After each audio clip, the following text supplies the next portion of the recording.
laki-laki atau seseorang yang tidak disilaukan, dilupakan fokus sama perdagangan, sama pekerjaannya dari ingat sama Allah. Ingat sama Allah itu kan spiritual, sehingga mentalnya kuat. Tetapi kemudian ditarik lagi dengan lanjutan ayat, dia tetap berhubungan sama Allah, menguatkan sisi mental spiritualnya, dan kemudian secara sosial dia juga punya kemudian sebagai makhluk sosial, eksistensi makhluk sosialnya juga bisa tersalurkan.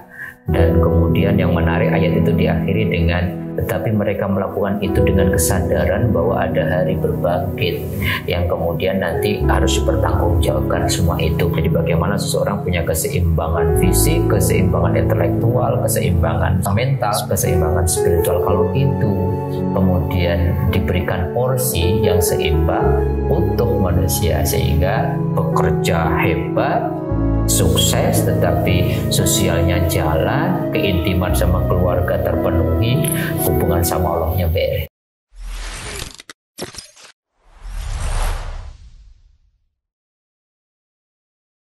Assalamualaikum warahmatullahi wabarakatuh. Kita berjumpa kembali di channel Tauhid Cinta. Kali ini kita akan membahas mengenai Muslim harus kaya, karena Islam menganjurkan kita untuk kaya. Tapi di sisi lain ya seperti kontradiktif gitu, bahwa Allah telah menggariskan kita rizki, umur dan lain sebagainya bahkan sebelum kita lahir. Nah, bahkan ada konsep workaholic sekarang ini. Nah, bagaimana kita melihat ini semua? Nah, bagaimana kaitannya dengan kesehatan mental juga? Nah, kita akan membahas ini dengan Ustadz Mukhlisin Aziz. Beliau adalah pembina di channel Tauhid Cinta dan juga wakil ketua di Sekolah Tinggi Agama Islam atau STAI Muslim Asia Afrika. Assalamualaikum. Assalamualaikum warahmatullahi wabarakatuh. Dalam Islam katanya kita dianjurkan untuk kaya. Kenapa demikian Pak Ustadz? Ya padahal kan kaya atau enggaknya udah digariskan di Lauhul Mahfuz gitu loh, bahwa kita rizkinya ya cukup gitu, ada yang cukup, ada yang mungkin lebih dari cukup gitu, bahkan ada yang kurang. Ini gimana Pak Ustadz? Ya sesungguhnya tidak ada teks ya yang secara jelas maupun hadis-hadis Nabi yang kemudian kita bisa ambil kesimpulan bahwa orang Islam itu harus kaya gitu. Rasulullah memberikan statement itu, aku lebih senang umatku kuat gitu. Kuat itu kan konteksnya macam-macam Mas Rifki. Kalau kita tarik ke dalam Al-Quran, ada yang menarik sesungguhnya. Yang diminta dari kita sebagai hamba Allah itu, misalkan surah 29 ya, surah Al-Ankabut ayat 17 itu menarik. Allah mengatakan wabtaghu indallahi rizqa, carilah di sisi Allah rezeki gitu. Dan kelanjutannya wa'buduhu, kemudian jangan lupa kita semua mencari rezeki di sisi Allah itu sebagai apresiasi atau ekspresi untuk menyembah Allah. Dan yang menarik setelah itu washkurulah, dan kemudian bersyukurlah kepada Allah. Diakhiri dengan kalimat ilaihi turja'un, ingatlah kalian semua pada saatnya akan kembali kepada Allah gitu. Sebab kalau kemudian kita tarik sebuah kesimpulan, kaya menjadi tidak empati sama saudara-saudara kita yang sudah berikhtiar gitu maksimal, kemudian secara ekonomi tidak diberikan titipan rezeki yang berlebih gitu. Oleh karena yang paling penting adalah wabtaghu indallahi rizqa. Yang penting itu di dalam Islam bagaimana kita mencari, menjemput di sisi Allah, artinya punya Allah sesungguhnya rezeki gitu. Itu poinnya sesungguhnya. Nah, ini kan Muslim yang kuat ya, dianjurkan oleh Rasulullah kita menjadi Muslim yang kuat. Nah, makanya ya kekuatan ini dipakai untuk bekerja, misalkan untuk ada istilah misalkan workaholic, orang kerja keras gitu sampai lupa makan, lupa keluarga mungkin ya, dan juga lupa pulang gitu ya. Bahkan baru-baru ini di Bantul, Yogyakarta ya, saking seringnya begadang dan bekerja gitu di malam hari ya, sampai akhirnya meninggal dunia, walaupun memang mungkin sudah waktunya gitu. Tapi bahwa workaholic ini juga pasti ada kaitannya dengan bagaimana kesehatan fisik maupun kesehatan mental ya. Iya, saya kira iya, tetapi Islam itu menarik Mas Rifki. Ketika membicarakan tentang kerja, memang Rasulullah sendiri mengatakan innallaha ta'ala yuhibbu ayyara 'abdahu ta'iban li talabil halal. Ini kan menarik. Sesungguhnya Allah itu senang banget melihat hambanya yang di sore hari itu lelah karena menjemput rezeki yang halal.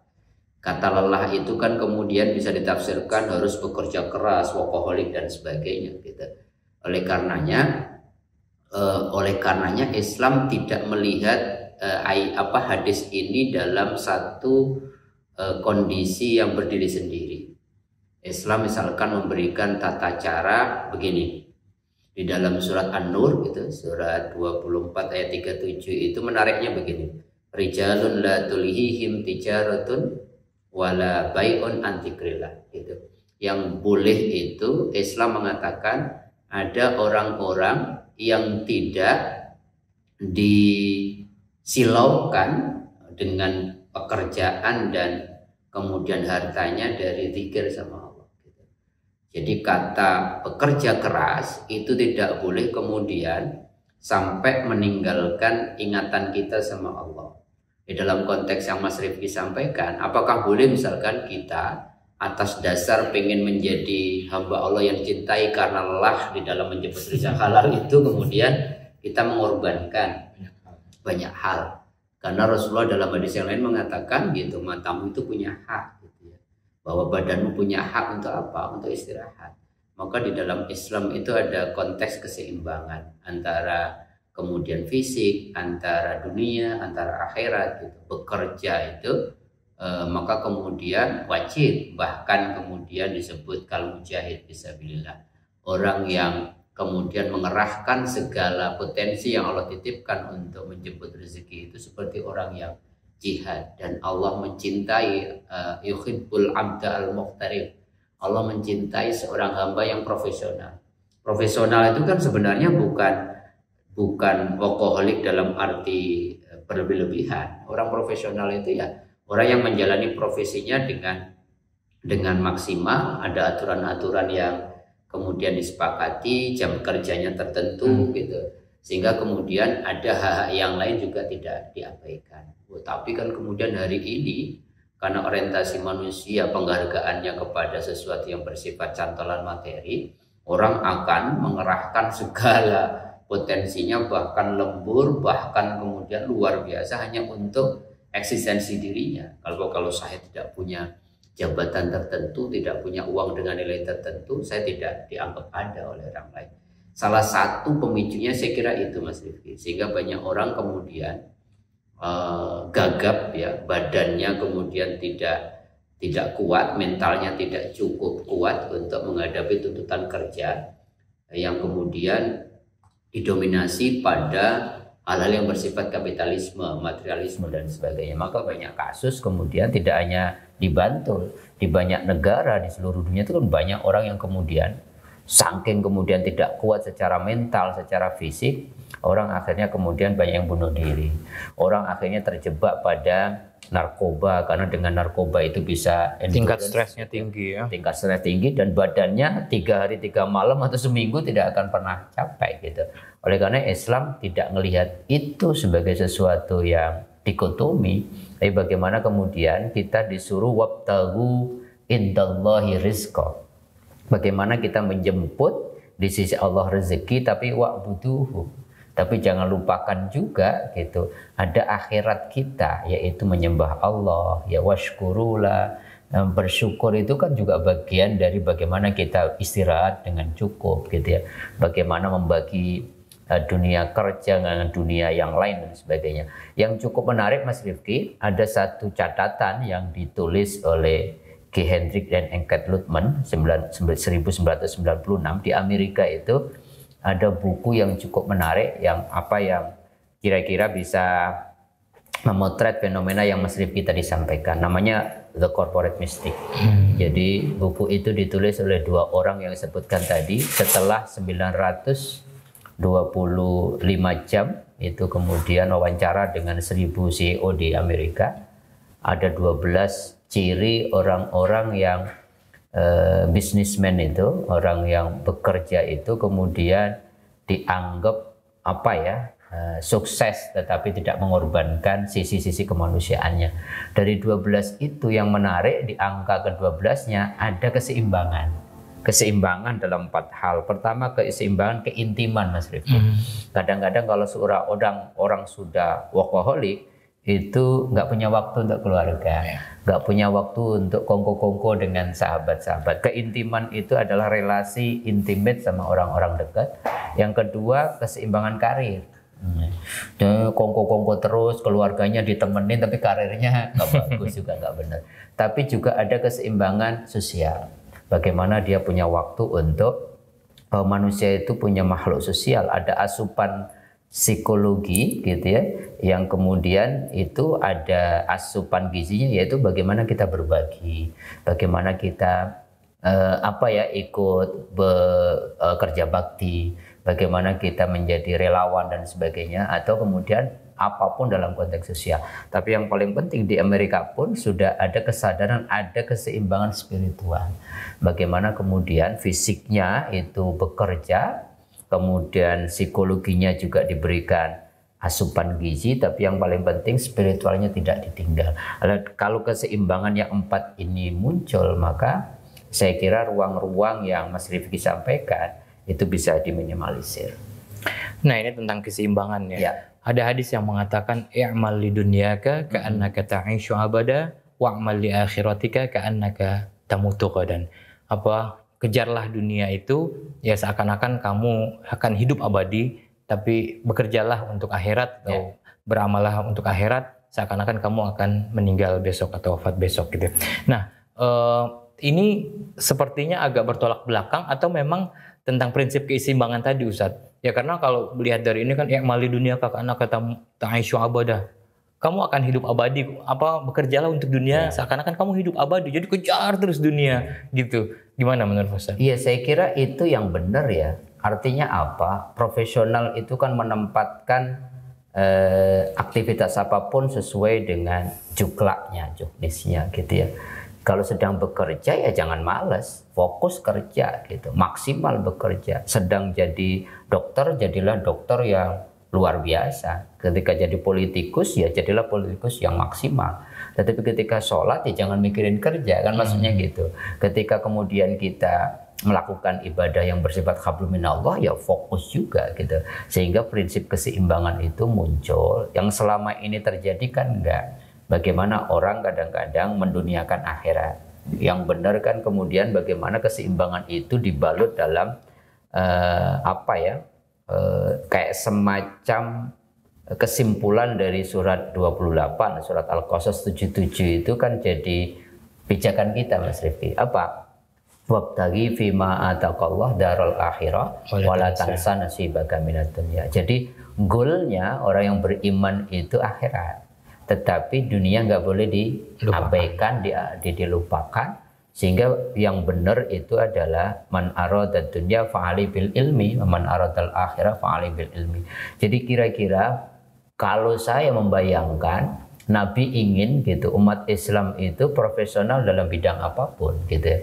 Yang jadi dokter jadilah dokter muslim yang terbaik, yang jadi pedagang jadilah bisnismen yang terbaik gitu. Sehingga kemudian sama-sama maksimal. Karena Al-Quran sendiri juga mengatakan Rabbana atina fid dunya hasanah gitu. Tetapi jangan lupa kebahagiaan pencapaian dunia itu tidak boleh jadi end goal, tidak boleh jadi ultimate goal gitu. Tidak boleh menjadi tujuan utama. Islam meletakkan bahwa tujuan utamanya adalah akhirat, tetapi dunia ini dijadikan tangga, dijadikan jembatan, dijadikan ladang untuk menggapai kebahagiaan yang lebih hakiki yaitu akhirat. Tapi dua-duanya yang menarik wa ahsin kama ahsanallahu ilaik.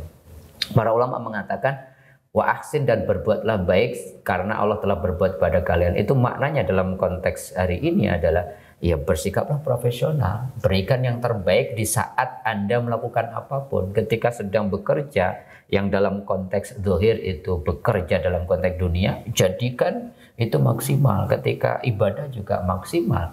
Bahkan kalau saya selalu menyebut idealnya umat Islam itu menjadikan seluruh aktivitas dunianya bernilai akhirat, yaitu mengakhiratkan dunia. Bekerja kata Rasulullah kal mujahid, seperti jihad. Yang menuntut ilmu kata Rasulullah juga kana fisabilillah, seperti orang yang di jalan Allah. Yang sedang melakukan apapun, kalau bisa bagaimana kita menjemput rezeki itu kita rubah niatnya, bukan sekedar harta, bukan sekedar kaya, tapi bagian dari wujud syukur kita dan ibadah kita. Itulah kenapa Nabi Daud tetap bekerja walaupun sudah jadi raja, dan diabadikan dalam surat As-Saba itu gitu. I'malu ala Daud syukra, bekerjalah engkau wahai anak keturunan Daud, dan Daud sendiri sebagai nabi sebagai wujud syukur kita. Jadi kira-kira Islam ingin mengatakan dalam konteks yang lebih utuh bahwa bekerja itu ibadah, sehingga ketika ibadah maka kemudian harus maksimal, karena Allah mencintai orang-orang yang kemudian capek lelah dengan menjemput rezeki seperti jihad di jalan Allah. Bahkan menarik, Rasulullah itu pernah menenteng seorang sahabat hitam, kulit hitam gitu, tangannya itu melepuh, Mas Rifki, namanya Sa'ad bin Inat al-Ansari. Tetapi kemudian di hadapan para sahabat yang lain, Rasulullah itu mencium tangan melepuh dari Sa'ad bin Inat al-Ansari ini dan mengatakan tangan ini tidak akan pernah disentuh api neraka. Ternyata melempuhnya tangannya Sa'ad bin al-Ansari itu gara-gara bekerja yang maksimal atau bekerja keras. Tetapi konteks yang Mas Rifki tadi sampaikan, workaholic sampai kemudian badan gak diurus, kemudian harus didoping dengan narkoba, begadang dan sebagainya, menjadi tujuan utamanya menjadi keliru. Nah, akhirnya wala tulqu aydiyakum ila tahluka gitu, sehingga kemudian kita menghancurkan badan kita gitu. Oke, jadi ini intinya adalah fokus profesional ya. Kalau untuk bagaimana bekerja di untuk dunia gitu ya, karena kan ya kita ya seakan-akan hidup abadi gitu, karena ya kalau mencari rezeki kan orang kalau udah besoknya pengen mati gitu, ngapain nyari rezeki lagi, udah amal aja. Tapi kan itu intinya bahwa fokus profesional gitu ya. Terus ketika juga ketika akhirat khusyuk gitu ya. Ya kalau kita nggak ini kan, kalau nggak mikir besok akan meninggal, khusyuknya susah nih. Nah, terkait kita balik lagi ke anjuran untuk seorang muslim itu menjadi kaya.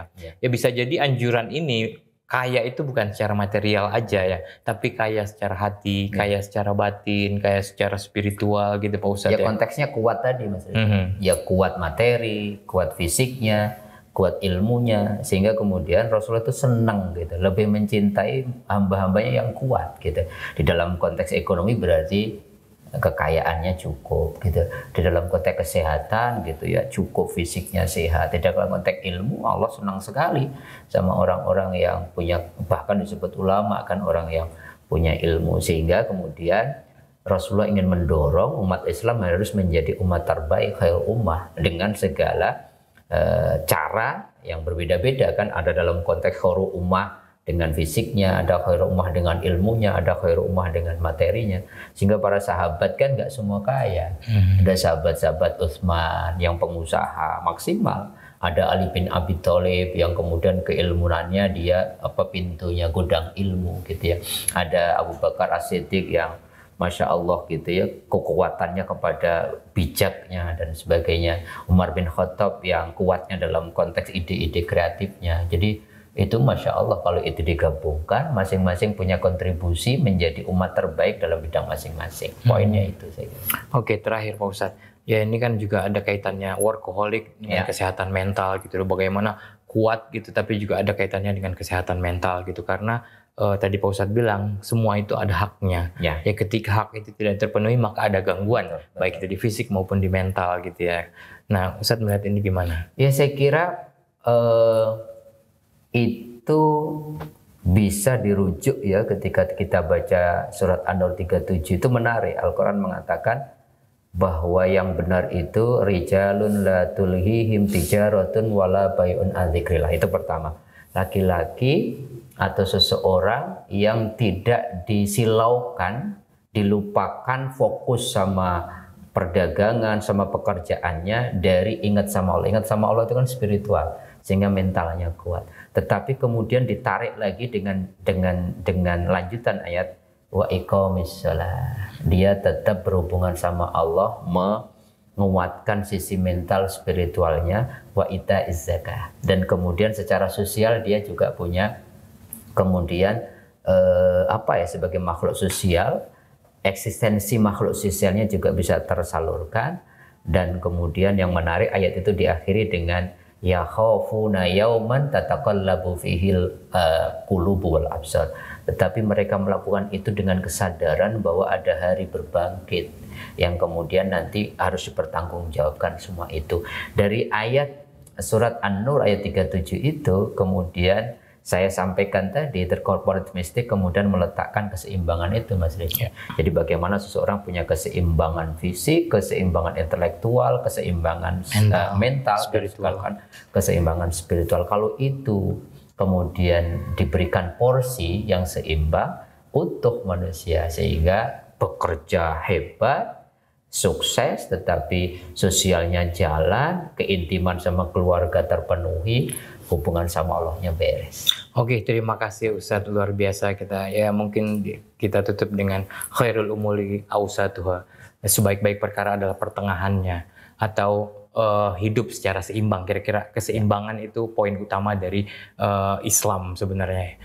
Seimbang dalam dunia, seimbang dalam akhirat gitu ya. Ya jangan saling menitik beratkan satu sama lain. Saling menegasikan. Dan kita punya banyak kecerdasan fisikal, kecerdasan emosional, kecerdasan sosial, kecerdasan spiritual, bahkan itu semua punya asupannya. Itu semua punya, dalam tanda petik, punya gizinya masing-masing.